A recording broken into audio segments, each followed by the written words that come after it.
Deus. Olá, meus irmãos e irmãs de Ideal Espírita, vocês que nos acompanham aqui na Web Rádio Estação da Luz Natal, nosso muito obrigado e um beijo pela sua companhia. A nossa página Estação da Luz Espírita não tem fins lucrativos. O objetivo é a divulgação da doutrina espírita. É por isso que reunimos aqui esse acervo de matérias espíritas, livros da codificação, obras suplementares, entrevistas, palestras, entre outros trabalhos. Tudo isso com o objetivo de chegar até você através dos programas das Web Rádio Cristo Consolador de São Paulo e Web Rádio Estação da Luz de Natal, para atender suas necessidades de estudo, pesquisa e lazer. Tudo isso, como dissemos, sem fins lucrativos. Convidamos você agora para nos acompanhar em mais essa atração. Chegamos ao final do nosso programa. Muito obrigado por ter nos acompanhado nesse trabalho e aguardo você na próxima atração.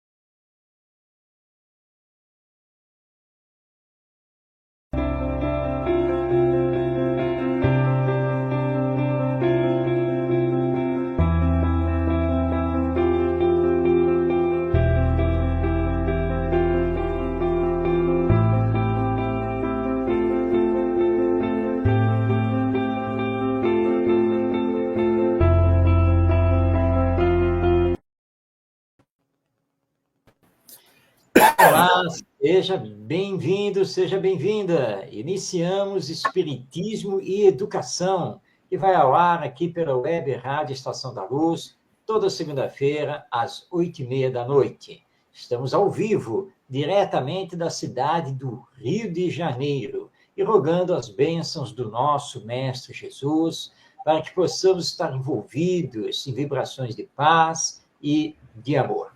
Aqui já conosco, dividindo a tela, como sempre, o nosso Ronaldo Gomes. Seja bem-vindo, Ronaldo. Muita paz, Marcos, todos que estão aí nos assistindo, que Jesus nos abençoe e nos inspire mais uma vez no dia de hoje. Como estamos ao vivo, você pode participar do nosso programa.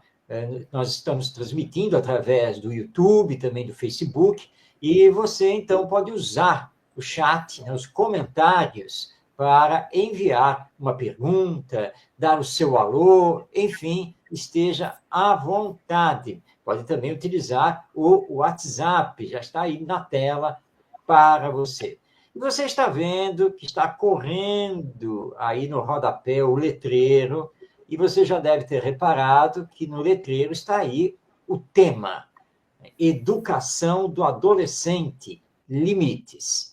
Nós estamos fazendo uma série de programas onde estamos falando dessa questão dos limites na educação. E focamos muito nos programas anteriores, esses limites na educação da criança. Hoje nós estamos dando um passo, né? Estamos dando um passo ali à frente para falarmos um pouco mais também desse período da adolescência e como trabalhar os limites com o adolescente. Então, esse vai ser o nosso bate-papo de hoje. E eu inicio passando a palavra, então, para o Ronaldo, que o Ronaldo vai dar o nosso pontapé inicial nessa conversa sobre os limites na adolescência. É com você, Ronaldo. Bom, parece que o Ronaldo, a internet do Ronaldo travou. O Ronaldo caiu. Mas não tem problema. Enquanto ele está fazendo aí o seu retorno, nós iniciamos o programa lembrando da necessidade dos limites desde a infância, porque embora o nosso foco hoje seja a adolescência, mas a nível educacional, nós sabemos que os problemas na adolescência, na juventude e na idade adulta, eles são muito minimizados se realmente desenvolvemos uma boa educação na infância. E aí entra a questão dos limites, que engloba o diálogo, os combinados, as regras, mas tem aqueles casos em que isso não foi tão bem trabalhado na infância, com a criança. E aí ela adentra ao mundo da adolescência. Em O Livro dos Espíritos, a obra básica do Espiritismo, Kardec indaga aos espíritos o que acontece na adolescência. Porque muitas vezes parece que o nosso filho e ele muda da água para o vinho, e vice-versa. O que acontece, então? Não é o mesmo espírito? Sim, é o mesmo espírito, não tenhamos nenhuma dúvida em relação a isso. Mas acontece que, na medida que o corpo orgânico vai se desenvolvendo, o espírito que o está utilizando através dos laços reencarnatórios consegue se expandir cada vez mais e se mostrar tal qual ele é. Então, se a influência da educação no período infantil não foi forte o suficiente para corrigir as suas tendências de caráter, quando chega na adolescência e ele já domina plenamente o corpo, e o corpo permite que ele se expanda, que ele realize normalmente, ele então vai mostrar o seu verdadeiro caráter. Dando um exemplo aqui bem prático. Quando nós estamos lidando com uma criança até essa faixa aí dos 10, 12 anos de idade, é normal a criança baixar a cabeça para o pai e a mãe, que afinal de contas ela ainda é criança. E mesmo não concordando com a mãe, ou com o pai, ou com ambos, mas como ela é totalmente dependente, está nessa faixa ainda da infância, acaba baixando a cabeça. Mas chegou à adolescência, passou dos 12 anos, 13, 14 anos, está plena na vida, encerrando o ensino fundamental, se preparando para ir ao ensino médio. Por que esse espírito agora haverá de baixar a cabeça para os pais? Porque ele começa a se achar mais independente. Então, tudo isso modifica esse período da reencarnação desse espírito. Então, se nós não trabalhamos os limites lá na infância, agora nós temos um espírito que pode ser desafiador para esses limites ao adentrar na adolescência. Bom, nosso Ronaldo conseguiu retornar, graças a Deus, né, Ronaldo? Está aí de volta. Então, agora eu passo outra vez para você. É a lei da reencarnação. Desencarnei rapidinho, mas já voltei. Vocês verem que a reencarnação é rápida. Tem gente que não acredita muito nisso, não, mas está aí, está comprovado. Reencarnei. Bom, Marcos, eu quero dizer o seguinte. Nós já comentamos tudo aqui, fez uma preleção agora rápida, que não adianta, nós chegamos da adolescência, falamos lá no início, antes mesmo do nascimento, no nascimento, até os 3 anos, até os 15, enfim, já chegamos no ápice agora, que é da adolescência. Mas, Marcos, fica uma pergunta. Por que dos últimos tempos para cá, você tocou na parte da doutrina espírita, na imortalidade, já falamos também sobre isso, o espírito imortal, nós sempre comentamos nos 2 pontos. Pelo lado materialista, na visão materialista, e na visão espiritualista. E, no caso, na visão espírita, né? Da doutrina espírita. Por que, de uns tempos para tantos escolhos têm acontecido precisamente nesse período da adolescência? Seria autoafirmação? Seria, como você disse, em relação ao não acompanhamento ou a má educação, como queiram chamar, já lá atrás, na infância, de fato, desde o início, desde o berço, enfim.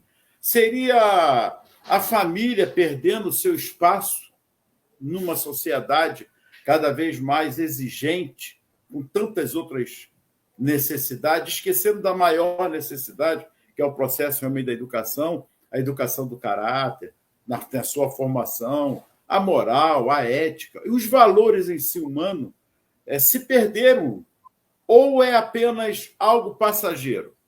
Eu queria que você falasse um pouquinho, porque para que todos que estejam nos acompanhando possamos observar que nós já comentamos até também aqui, né, na época dos hippies para cá, ou antes dos hippies, mas já falamos da vida de Jesus para cá, da mulher, da importância, mas esse sentido de família, por que ao longo do tempo, de uns tempos para cá, a coisa está um pouco atordoada?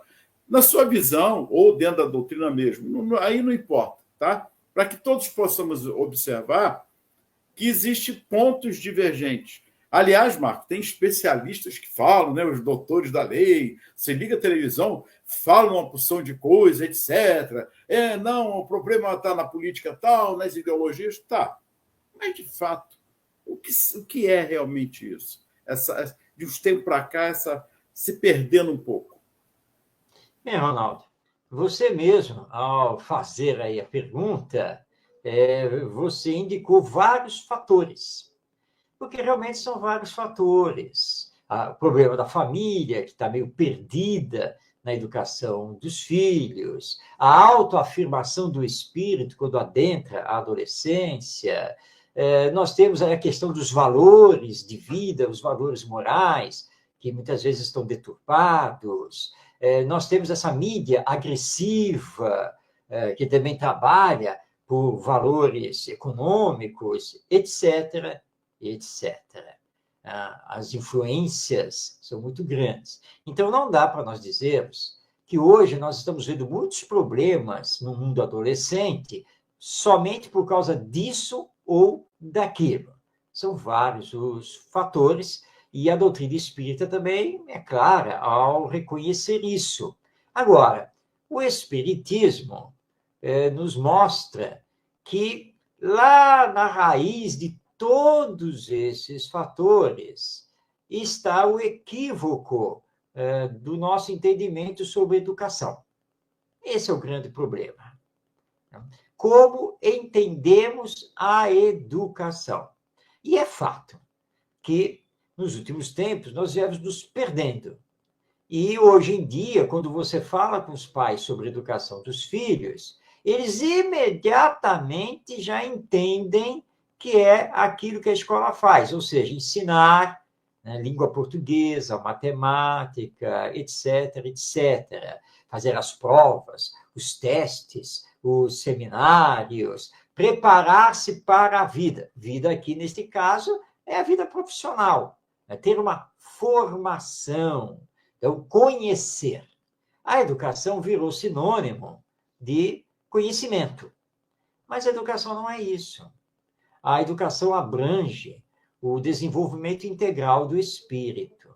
E nesse desenvolvimento integral, nós temos que entender que é o desenvolvimento, sim, da inteligência, ou seja, o desenvolvimento cognitivo, mas também o desenvolvimento do sentimento, ou seja, o desenvolvimento emocional. As duas coisas precisam ser trabalhadas e numa visão espiritualista. E hoje que nós estamos vivendo uma educação na visão materialista, sem levar em consideração, sem cogitar a alma. Então, você pega uma criança que desde o seu renascimento, já que nós espíritos acreditamos, né, na alma imortal e na reencarnação, e ela não recebe nem dos pais, nem dos professores, nenhuma carga espiritual. Não se fala Deus, alma, nada dessas coisas é trabalhado. Tudo isso aí fica na superfície. E, pelo contrário, ela só aprende coisas ligadas à matéria. Então, presentes, passeios, shopping, etc., etc. E ela está crescendo nesse mundo. E lá na escola é o mundo da competição. Ela precisa se dar bem. Ela é cobrada. Então, no sistema de avaliação atual, a nota vai de 0 a 10. E ela chega com as provas. Ela fez as provas. E está lá, né? 10, 10, 9,8, 10... Volta. 9,8? Como pode uma coisa dessas? Porque, para muitos pais, 9,8 já é o fim do mundo. Não pode. Tem que se esforçar mais, tem que estudar mais, tem que prestar mais atenção, e etc. Ora, chegou na adolescência. O que esse adolescente conhece da vida? Só as coisas materiais e a preparação intelectual. Nada mais do que isso. E como ele está agora na adolescência, é pressionado para escolher o que ele já vai ser. Ele precisa pensar nisso já. Bom, um adolescente materialista, normalmente egoísta, individualista, é claro que ele poderá perfeitamente dar problema. Ainda mais se o seu caráter real estava camuflado. Mas agora ele veio à tona. Por que ele vem à tona? Porque agora ele é adolescente. Ele já tem 14, 15 anos. Por que ele vai ser subserviente, baixar a cabeça? Não, nada disso vai acontecer. Porque ele começa a achar que agora ninguém manda nele. E que agora ele é ele, pura e simplesmente. Então, com essa falsa visão sobre a educação, nós deterioramos as duas grandes instituições educacionais humanas, que são a família e a escola. E é urgente termos um olhar espiritualista sobre isso, que o espiritismo nos traz para que tanto a família quanto a escola e demais instituições humanas possam começar a entender de fato o que é a educação e não mais deixar de lado a formação do caráter. E isso tem sido um problema seríssimo, muito sério mesmo. Então, Ronaldo, são diversos os fatores, mas o grande problema está em termos deixado de entender o que é a educação. A Maria Clara aqui, muita paz, Maria Clara, até faz uma observação, que você já comentou também, já falou várias vezes sobre isso, está aí. Ó. O que é educar? A palavra vem do latim, educare, que significa conduzir para fora ou preparar para o mundo. Pode analisar pela visão espírita? Bom, tem tudo a ver com o que nós estávamos falando aqui. Realmente, educar, tirar de dentro para fora. E aí eu lembro uma expressão do nosso querido professor Ney Lobo, esse grande educador espírita, e ele indaga, mas tirar o quê? Tá, educare, que é a expressão latina, né? Tirar, extrair de dentro, mas o quê? E o espiritismo responde, o potencial divino desse espírito. Potencial que não é uma latência, porque nós já estamos num determinado grau de evolução. Não esqueçamos, ele é um espírito reencarnado. Eu sou um espírito reencarnado. Portanto, eu já trago de outras existências uma bagagem, um certo desenvolvimento, tanto intelectual quanto emocional. E é esse desenvolvimento do potencial divino que me pertence, né? Pertence ao espírito, que precisa ser extraído, né? Precisa ser trazido à tona, né? Então, de dentro para fora. Ou seja, na educação, nós precisamos permitir que o educando, através do seu potencial divino, tenha a devida autonomia, a devida liberdade de realizar, sob a nossa orientação, o seu processo de aprendizagem. Ou seja, não sou eu que tenho que fazer com ele um processo de ensinagem, mas eu devo permitir que ele mesmo realize o seu processo de aprendizagem. Mas ele não pode fazer isso sozinho. Daí, então, os educadores, pais e professores, que devem ser os orientadores desse processo. Então, esse extrair de dentro para fora é justamente fazer com que o potencial divino que pertence ao espírito venha para a vida. É isso que nós precisamos fazer. Esse é o grande processo educacional. Perfeito, Marcos. Eu gostaria de ler aqui, para dar uma... a gente voar um pouquinho aqui, que é no Milton Santos, grande educador que tivemos aí, né? Ele fala assim, ele tem uma das frases dele, que me chamou a atenção, que ele fala assim, a força da alienação vem dessa fragilidade dos indivíduos quando apenas consegue identificar o que os separa e não o que os une. O que é realmente essa união, se não é educação de fato? Parcerias que precisamos acordar que não dá mais para continuarmos nesse processo, como você está colocando aí, num processo apenas de instruir, e tão somente de competitividade, que a gente está vivendo mais é isso. Claro que, por exemplo, esses dias eu estava até conversando com a esposa, que é professora também da rede. Nós falamos do Halloween, porque a escola é bilíngue. E daí que é bilíngue? E a nossa cultura fica onde? Percebe? Então, a gente prefere de lá de fora, traz para aqui, sem problema nenhum, mas daqui mesmo você fica sem conhecer, fica perdido. Aí tem umas coordenações que vêm de fora para fazer uma avaliação do bilíngue, para ver se você está falando de fato, educadamente, o inglês corretamente, ou o espanhol, como queiram, e o português está aí largado. Não tem uma coordenação para que se observe como eu estou falando. Nós vai ainda? Quantas crianças nós estamos falando assim? Percebe, Marcos? Então, estamos preocupados de fato com instruir? Eu acho que também nem com a instrução de fato estão preocupados. Então, essa forma como ele fala de unir, a gente está preocupado com o que separa. O que separa é o egoísmo. Que nós estamos fomentando cada vez mais essa individualização egoística de competitividade o tempo todo. Você fala em espírito de fraternidade, solidariedade, não sabe o que é moral, ainda assusta, o que é ética. E quando fala, é fala. Falar. É normal.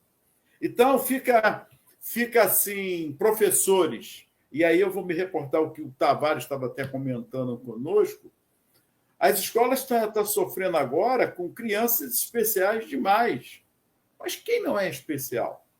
Autismo, cadeirante, com múltiplas deficiências. Não é isso?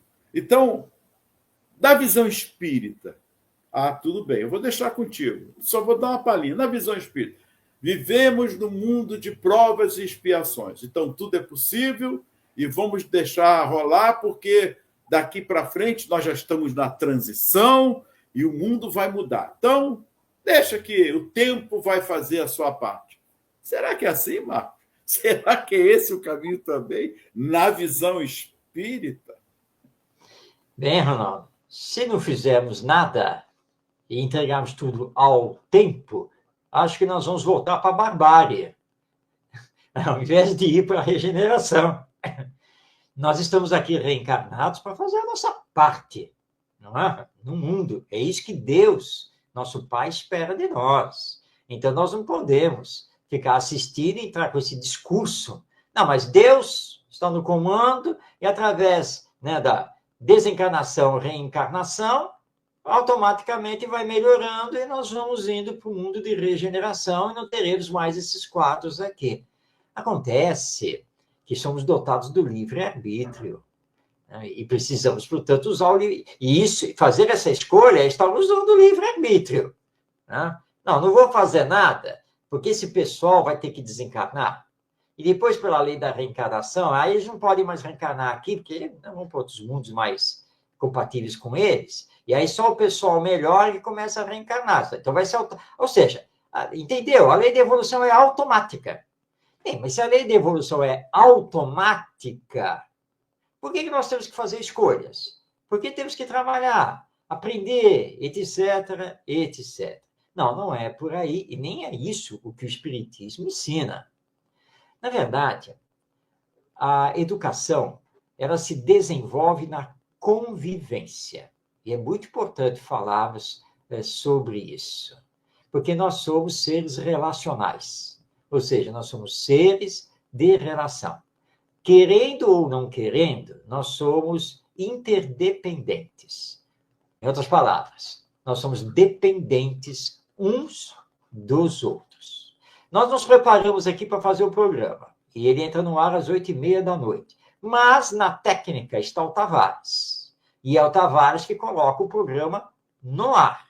Ok? Então, por mais que eu e o Ronaldo estejamos prontos, estamos aqui, se o Tavares não abrir o estúdio e não colocar o programa no ar, eu e o Ronaldo não podemos fazer absolutamente nada. Ou seja, nós somos dependentes do Tavares, o técnico. Nós estamos na dependência dele.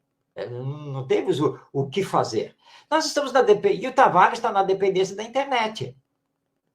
Que se dá um problema no sinal da internet, qualquer coisa, o programa que é utilizado aqui, que é o StreamYard, se dá qualquer problema, aí o Tavares também não pode fazer nada, porque ele é dependente dos técnicos, né?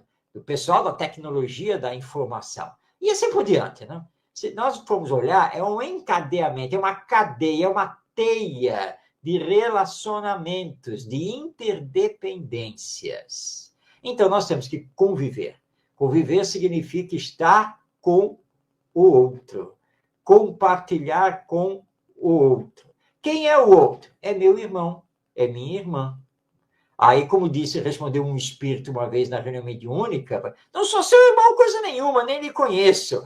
Não, mas você é meu irmão enquanto filho de Deus, porque eu também sou filho de Deus. Ora, se nós somos filhos de Deus, nós temos um pai em comum. E se temos um pai em comum, somos irmãos. Esse é o entendimento do Espiritismo. Então, nós precisamos conversar bastante sobre essa questão da convivência, porque na adolescência nós precisamos fazer com que esse jovem ele entenda o que é conviver, a importância do conviver, a necessidade do conviver, e que ele é uma peça muito importante no mundo. Tá? Então, nós não temos que ficar esperando que a lei divina simplesmente funciona separando o joio do trigo. Temos que fazer a nossa parte aqui neste mundo, e a grande parte que temos que fazer é justamente a nossa educação para sermos bom exemplo para a educação dos outros. Perfeito, Marcos. E aí entra justamente, por que essas abordagens que eu estou colocando? Porque quem é o protagonista de todo esse processo que nós estamos aqui colocando? Quem são? Os adolescentes, os jovens, a infância. Enquanto nós estivermos tirando esse foco, porque o pai, às vezes, vai numa escola, ou a mãe vai para agredir. Você liga a televisão, o que mais se vê isso? Vai brigar porque não pode usar o celular, porque a professora falou que é chato. Não pode falar chato. Mas ele pode fazer o que ele quer, desobedecer, pular muro, sair, fazer tudo. E a mãe ainda vai cobertar ainda. Que a escola tem a obrigação. Há uma transferência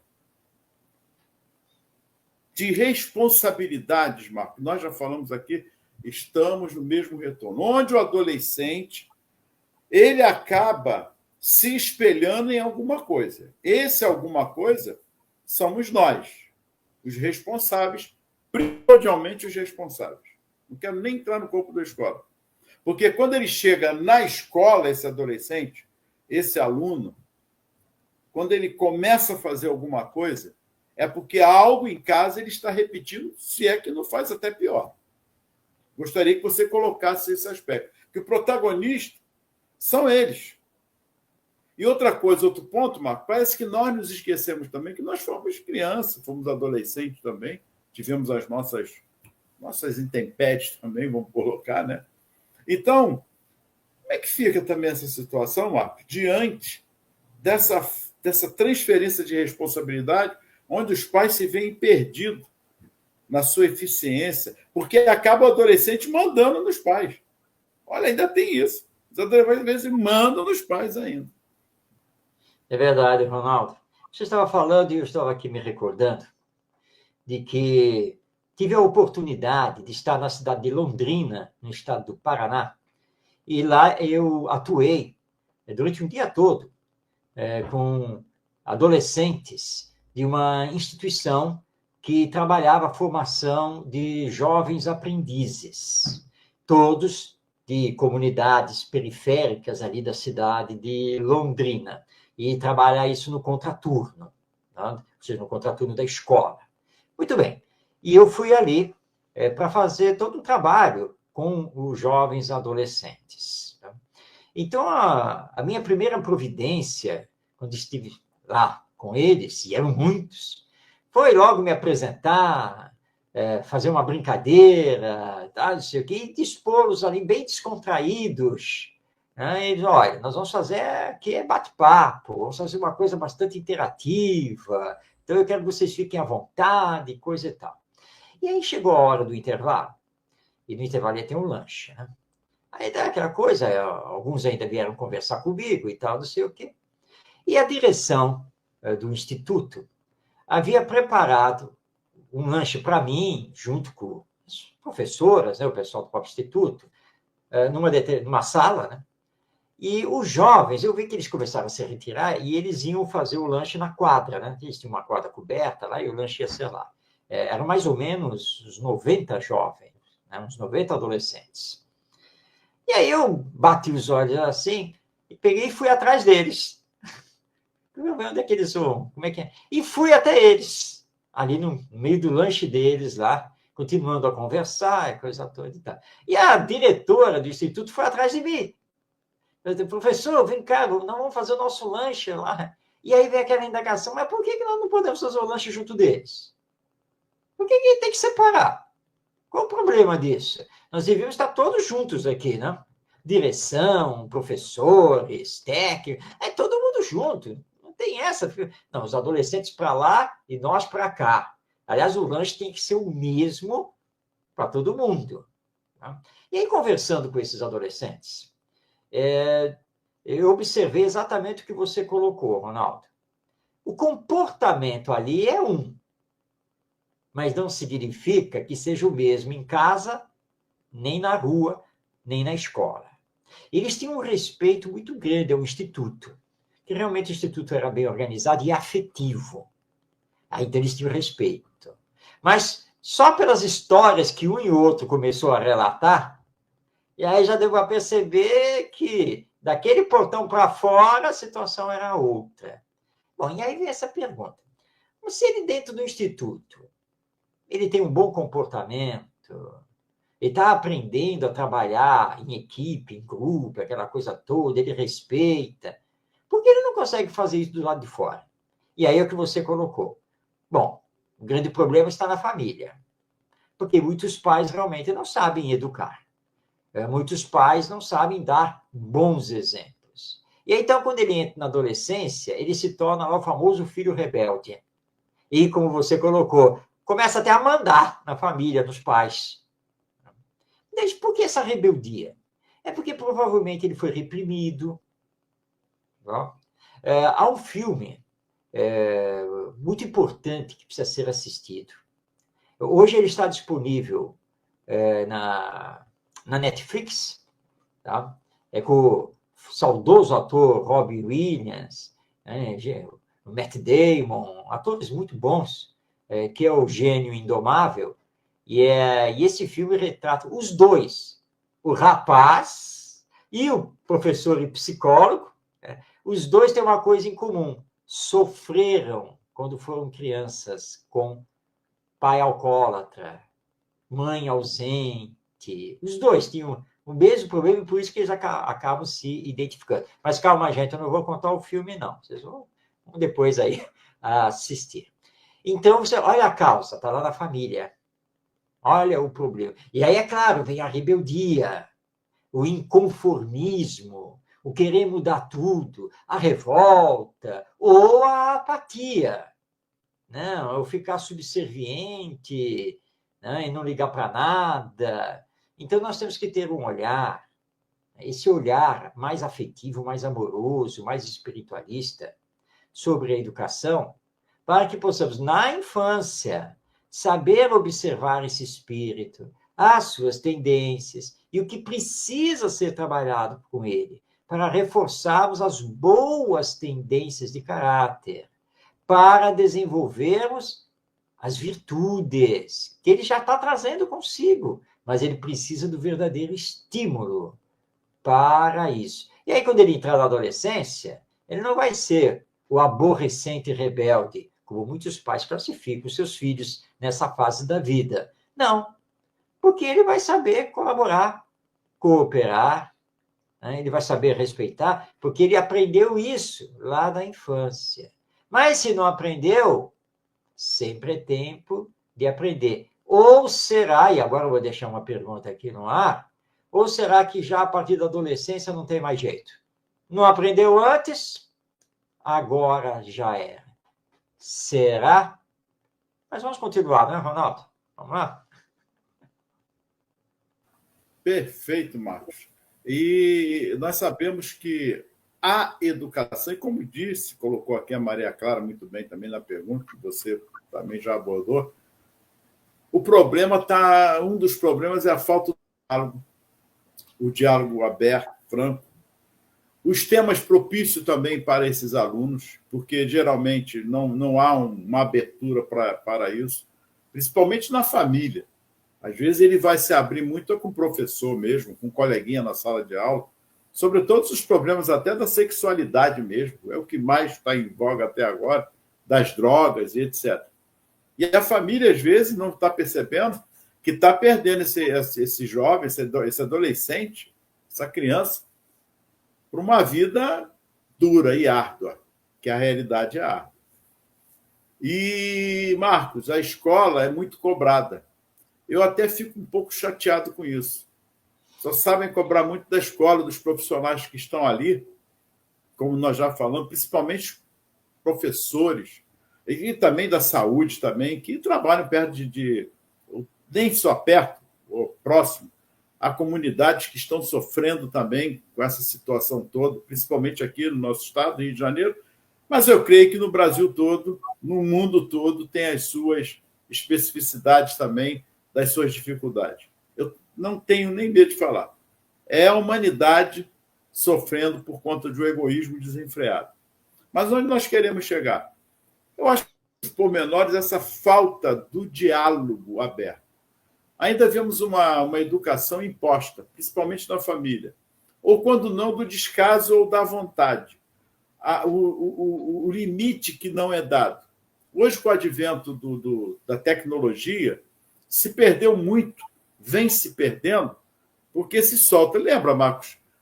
Vamos voltar aqui, nós temos essa nossa idade. Ah, televisão. Antigamente não tinha celular, era a televisão que era culpada. Ah, a televisão que é culpada. Vê isso, vê aquilo e tal. Mas não é a família que vai educar, os horários certos de ver uma televisão, as programações que tem na televisão, que hoje, com o advento em nome de um avanço moral, que eles chamam, certos filmes, até para adolescentes, é 14, 12 anos. Você vê coisas ali, às vezes, que não é para aquela idade, mas já tem a abertura. Novelas, enfim. Agora está a abertura, como você colocou, a mídia acaba impondo. Mas não é na família que vai filtrar certas coisas. Filtrar com diálogo. Não é fugir dos assuntos, mas conversar abertamente com o adolescente. Não seria esse também um dos escolhos que nós observamos? Falta desse diálogo com os limites? Sem dúvida, Ronaldo. O diálogo faz parte da convivência. Mas antes de abordar esse assunto, vamos deixar bem claro aqui que nós temos um respeito muito grande aos professores, aos profissionais da educação, pelo trabalho que realizam, pelas lutas diárias nas escolas. Nós estamos falando aqui diretamente da cidade do Rio de Janeiro e temos vivido situações muito difíceis nas comunidades, com muita guerra entre as milícias, tráfico de drogas, as incursões policiais. E realmente não é fácil para um profissional da educação que está numa escola inserida nessa comunidade, ou junto da comunidade, não é fácil enfrentar isso.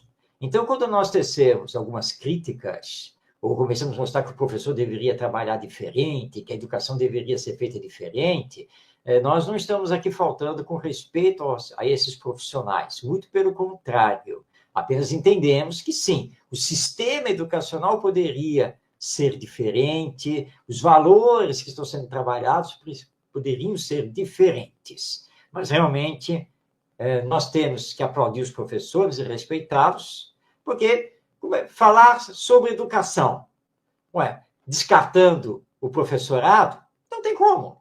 Isso é impossível. E lembrando, então, essa questão do diálogo, na convivência, lá na família, realmente é imprescindível, né? Porque se você só impõe aos seus filhos, chega uma hora que a bolha estoura. Essa que é a verdade. Tá? Porque nós somos individualidades pensantes e de sentimento.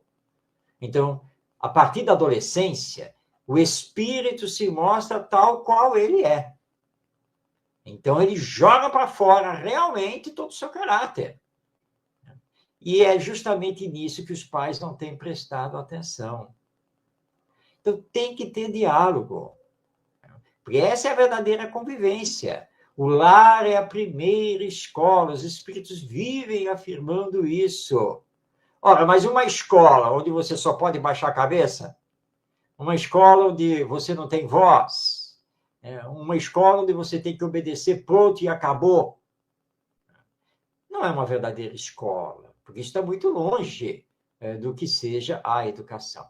Então, a falta de um verdadeiro diálogo prejudica muito a formação desse espírito, e isso acaba implodindo lá na adolescência, porque aí o adolescente se sente forte intelectualmente e organicamente para desafiar. E é o que nós temos muito assistido. Ou, e eu tenho alguns casos que eu tenho acompanhado, em que o espírito, apesar de entrar na adolescência, só fica com a cabeça baixa. Mas por quê? Ora, porque ele está de cabeça baixa desde que renasceu. Que nunca pôde falar nada, nunca pôde discordar, nada. Então, ele não tem iniciativa para fazer coisa alguma. E isso é um problema seríssimo para o espírito. Então, os pais precisam entender que o lar ou a família é a grande escola e que eles, pais, são os grandes educadores. Mas que essa educação se dá na convivência. E não há como ter convivência se não tem diálogo. Então, realmente, a falta do diálogo é um problema muito sério na formação desse espírito na atual encarnação. E outro ponto fundamental, eu penso que vem daí também, Marcos, da infância, adolescência, é a perda da identidade, entendeu? A perda da identidade. Muitos estão perdendo esse aspecto da identidade familiar, de se identificar com a família. Porque não há uma referência. A referência é importantíssima. Eu queria que você falasse também sobre isso. Eu penso que é um dos fatores mais importantes. Os jovens, também que eu trabalhei em escolas, faculdade, várias escolas, o que eu percebo é essa a identidade, sabe? Identificar-se. Essa referência. Quando você perde isso, você fica aturdido, você não sabe para onde vai. É verdade, Ronaldo. Isso é verdade, sim. A criança precisa se identificar com os pais. Quando não existe essa identificação, realmente isso acarreta problemas sérios depois na juventude, que já começam, né? Desde a infância já começa a se mostrar, e paulatinamente, na medida em que começa a entrar na adolescência, se acentuam. Porque, mas nós somos individualidades. Sim, somos. Mas extremamente dependentes dos nossos pais quando reencarnamos.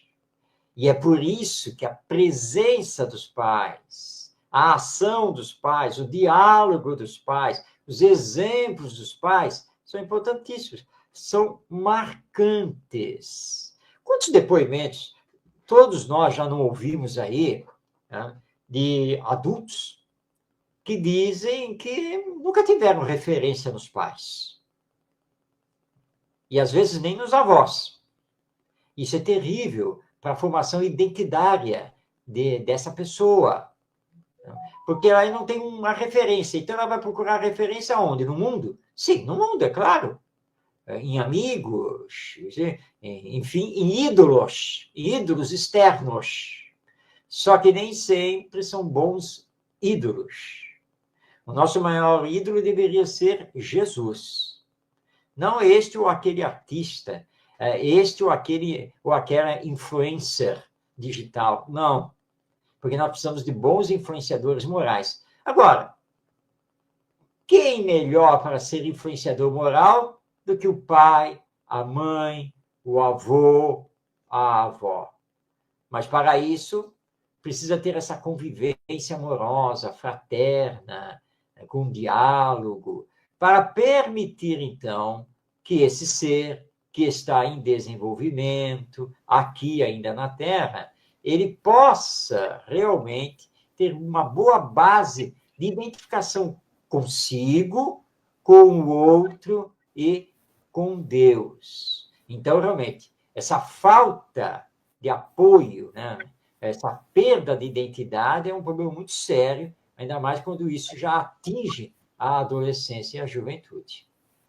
Eu coloco isso, Marcos, porque existe um processo aí da infância, né, da infância para a adolescência, já vai chegando ali um pouco a sua fase de maturidade, que é justamente a puberdade, porque independe da vontade dele. E ele entra num conflito, a libido também, são tantas identificações que ele começa ali a ter com ele, a insegurança, né?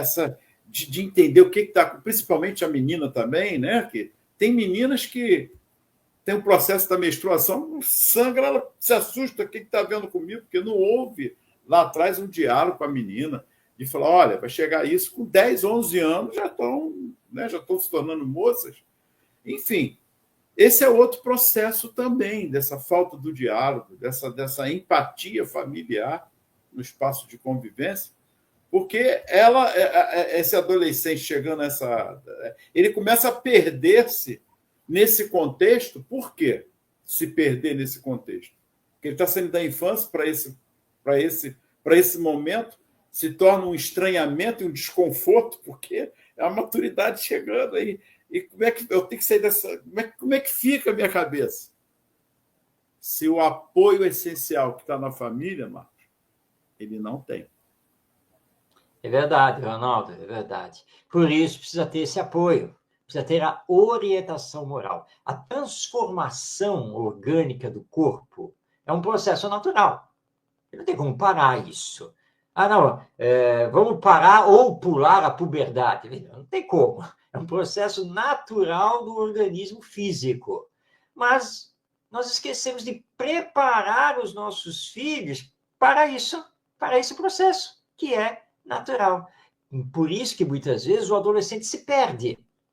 Porque ele não sabe lidar com seus hormônios, com as mudanças corporais, essa entrada assim na maturidade, né? Mas no início é só uma entrada. E muitas vezes ele fica perdido.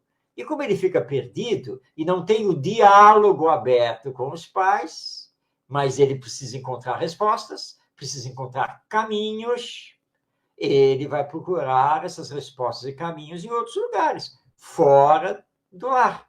É isso que vai acontecer. Ou através da internet, ou com colegas, no ambiente escolar, né, do grupinho, né, de amigos que já vai fazendo, né, mas nem sempre os outros também estão preparados e nem sempre também estão dando aí um respaldo moral, espiritual que deveria acontecer. Então, os pais têm que estar atentos a isso e saber preparar os seus filhos para essa fase de toda essa mudança que acontece na entrada da adolescência. Outro ponto importante, Marcos, dá tempo ainda, é sobre quando o adolescente começa a perceber que o pai não é o super-homem, a mãe não é a super-mãe também, né? Os pais não são perfeitos, não são invencíveis, também tem as suas dificuldades, também tem falhas, tem defeitos, tem limitações. Então, a falta do diálogo também mostra isso. Que o jovem, a mãe, está sempre espelhando ali o pai e a mãe naquela situação. Dá para você falar sobre isso também, que é um outro ponto importante. É verdade. Claro que os pais precisam ser heróis para os seus filhos, mas não super-heróis, porque nós somos espíritos imperfeitos. Então, pouco a pouco, tem que ir no diálogo mostrando aos filhos que sim, os pais falham, os pais se equivocam, os pais não sabem fazer tudo, responder tudo, né? E eles vão acomodando isso com naturalidade, com muita naturalidade, mas sabem que pode chegar junto, né, que tem o diálogo. Então, quando ele entra na adolescência, ele precisa dos pais, ele sabe que, com certeza, os pais estarão juntos, mas ele também já está ciente de que os pais não têm que saber tudo, né? E os pais, com a sua humildade, devem sentar com os filhos, por exemplo, para falar sobre sexualidade, e confessar, bom, sobre isso, eu confesso que nem eu mesmo, né, tenho tanto conhecimento, mas vamos estudar juntos? A partir das suas dúvidas, tal, nós estamos aqui para isso. Então, quando na família existe esse diálogo, a convivência é muito mais fácil de ser realizada. E não há problema nenhum. Agora meu filho entrou na adolescência e descobriu que eu não sou um super-herói. Não, ele sempre soube disso, porque você mesmo trabalhou isso o tempo todo. Ele sabe que você não é um super-herói e nem tem que ser um super-herói. Mas ele sabe que pode contar com você, que com certeza você é o melhor amigo dele, sempre foi e sempre será. Então, é isso que tem que ser trabalhado na educação desde a infância, para que agora, na adolescência, ele trabalhe isso da forma mais natural possível. Quantos problemas, quantas dificuldades a infância e a adolescência e famílias iriam evitar se conseguissem fazer isso. Nós estamos falando de coisa aqui de seres humanos. Por que eu coloco isso? Quando você tem um cachorro, um animal, você quer educar e trata com ele com o maior carinho, às vezes. Mas quando se trata de ser humano, você às vezes escorraça. O próprio filho, o próprio pai, a própria mãe. É interessante isso, Marcos. Mas estamos chegando ao final. Semana que vem vamos dar continuidade nesse assunto. Inclusive, falar um pouquinho do autismo. O Tavares até pediu aí, mas vamos falar sobre sim a visão espírita, né? Não só sobre o autismo, mas vários espíritos que estão reencarnando aí. E a gente sabe que aproveitar o momento da transição. Esse momento da transição é justamente para isso. Em 2050, gente, olha só, falta muito. 2057 tem lá a transição. A transição já começou quando o Cristo chegou. Eu estou falando que a doutrina é clara. Quando Cristo veio, a transição planetária já estava começando há muito tempo. Ia acabar no ano 2000, ia acabar em não sei quando, e não acabou e não vai acabar nunca. Meu pai sempre dizia, o mundo acaba para quem desencarna, porque depois vai ter que voltar de novo. Muita paz, que Jesus nos abençoe. Gratidão, Marcos Tavares, e a todos que estão aí. Muita paz. Ronaldo, um grande abraço, Jesus lhe abençoe. Que Jesus abençoe a todos nós, a todos que estão nos acompanhando, que ainda virão assistir o nosso programa Espiritismo e Educação. Lembrando que ele vai ao ar toda segunda-feira, ao vivo, às 8h30 da noite, pela web rádio Estação da Luz. E já estamos aqui convidando a você para estar conosco semana que vem, no nosso próximo encontro. Um grande abraço, paz em sua vida e até a nossa próxima edição.